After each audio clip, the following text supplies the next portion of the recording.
ठाकरे साहेबांच्या घरी गेलो की हा भगवा बाळासाहेबांनी फडकवलाय, धर्मवीर आनंद दिघे साहेबांच्या मार्गदर्शनाखाली फडकलाय, त्याला उतरू देऊ नका.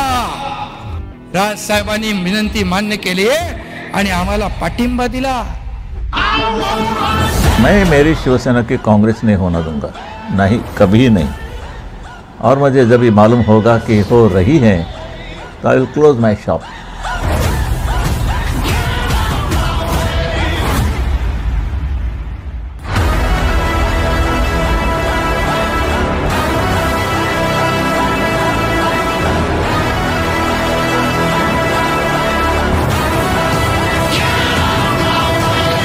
जमलेल्या माझ्या तमाम हिंदू बांधवांनो, भगिनींनो आणि मातांनो,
आजच्या या 24 कल्याण लोकसभा मतदारसंघ आणि 25 ठाणे लोकसभा मतदारसंघाचे दोन्ही महायुतीचे उमेदवार डॉक्टर श्रीकांत एकनाथजी शिंदे आणि नरेशजी मस्के यांच्या प्रचारासाठी मंचावर उपस्थित असलेले महायुतीचे सर्व नेतेगण, समोर बसलेले महायुतीचे सर्व कार्यकर्ते, पदाधिकारी आणि मोठ्या संख्येने मी स्वतः आज जवळजवळ 20 वर्षानंतर आदरणीय राजसाहेबांचं भाषण मला आठवते की 2004ला माझे वडील कैलासवासी प्रकाश परांजपे यांच्या प्रचारासाठी राजसाहेब आले होते आणि आज 20 वर्षानंतर तो योग पुन्हा एकदा लाईव्ह स्टेजवरनं ऐकण्यासाठी केवळ मी नाही तर ठाण्यातील तमाम जनता, ठाणे जिल्ह्यातील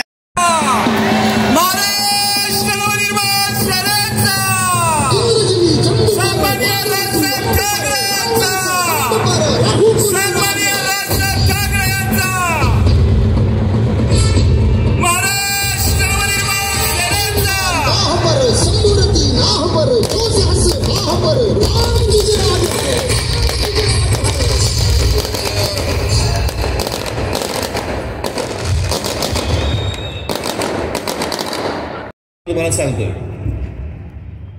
मुंब्रा परिसरात सिमी आतंकवादी संघटनेच्या 6 हस्तकांना अटक. 20 डिसेंबर 2001 रोजी संसद हल्ल्याप्रकरणी अबू अजबा याच्या मुंब्र्यातून अटक. संसदेमध्ये जो हल्ला झाला होता त्याचा जो गुन्हेगार सापडला तो या मुंब्र्यात सापडला. 16 मार्च 2002 हिजबुल मुजाहिद्दीनच्या 4 अतिरेक्यांना अटक. 23 जानेवारी 2004 नेत्याच्या हत्येचा कट रचल्याच्या प्रकरणी एका अतिरेक्याला मुंब्र्यातून अटक. गुजरात पोलीस चकमकीत ठार झालेल्या इशरत जहां शेख ही पण मुंबऱ्यात राहत होती. 2016 मध्ये आयसिसच्या मुजबिर शेख हा मुंबऱ्यात अमृतनगर येथे राहत होता. 17 एप्रिल 2003 रोजी लष्कर-ए तोयबाच्या 2 अतिरेक्यांना अटक. 16 मे 2003 मुलुंड बॉम्बस्फोट प्रकरणी मोहम्मद नमोउद्दीन या व्यावसायिकाला अटक. देशद्रोही कारवायांसाठी आत्ताच्या काळात झालेल्या अटका. सप्टेंबर 22 मध्ये मुंबऱ्यातून देशविघातक कारवायांसाठी 4 पॉप्युलर फ्रंटच्या कार्यकर्त्यांना अटक. 2017 मध्ये ATSने याच मुंबऱ्यातून 4 जणांना देशविघातक कारवायांसाठी अटक केली आहे. 29 ऑक्टोबर 2023ला पॅलेस्टाईनला पाठिंबा देण्यासाठी मुंबऱ्यात निदर्शने झाली. कुठं पॅलेस्टाईन, कुठे मुंब्रा. एप्रिल 2017 मध्ये मुंबऱ्यात शामशाद शेख नावाच्या आयसिसशी संबंध असल्यावरून अटक झाली. त्यावेळेला सामनामधून अग्रलेखात मुंब्रा हे कसं दहशतवाद्याचं स्थान बनत आहे यावर अग्रलेख पण लिहिला होता. आता नाही बोलणार.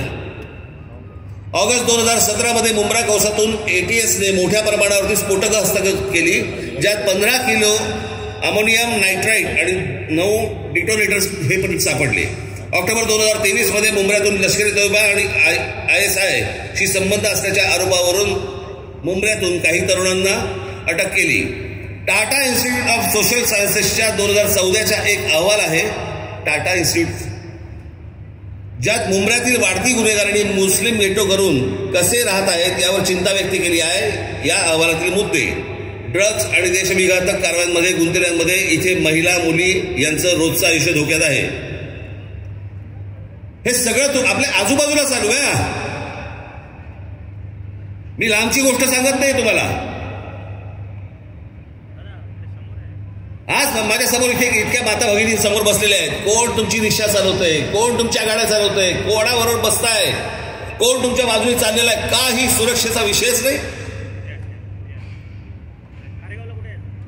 आणि सगळ्या अशा परिस्थितीमध्ये जर समजा गेल्या 10 वर्षामध्ये एक गोष्ट जर समजा असेल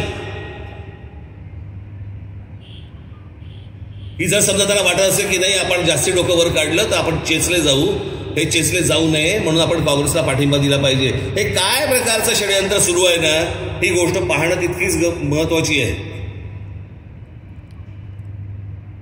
माझ्या आमदार खासदार नगरसेवकांना माझं सांगणं आहे, तुम्ही सतर्क असले पाहिजे. तुम्ही या लोकांकडे सतत गांभीर्याने पाहिलं पाहिजे. याच्यामध्ये कधीही चांगला मुसलमान भरडला जाणार नाही याची देखील दक्षता तुम्ही घेतली पाहिजे. पण या सगळ्या गोष्टी करत असताना देशविघातक ज्यावेळेला शक्ती ज्यावेळेला अशा प्रकारे ज्यावेळेला कुठे कुठे काम करत असतात त्यावेळेला आपल्या लोकप्रतिनिधींचं तिकडे लक्ष असलं पाहिजे.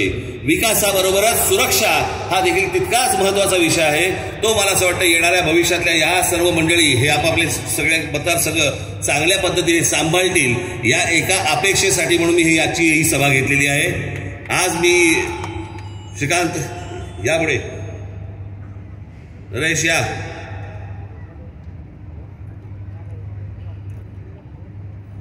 येणाऱ्या 20 मे रोजी जी आपली 18वी लोकसभेची निवडणूक होणार आहे तेव्हा ठाण्यामधनं श्री नरेश मस्के आणि कल्याणमधनं श्री श्रीकांत शिंदे याला आपण प्रचंड मताने आपण विजयी करावं.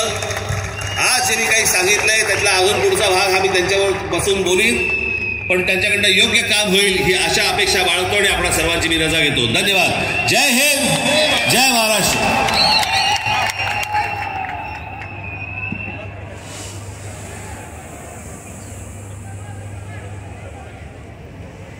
कमी मध्ये साहेबांनी आवाज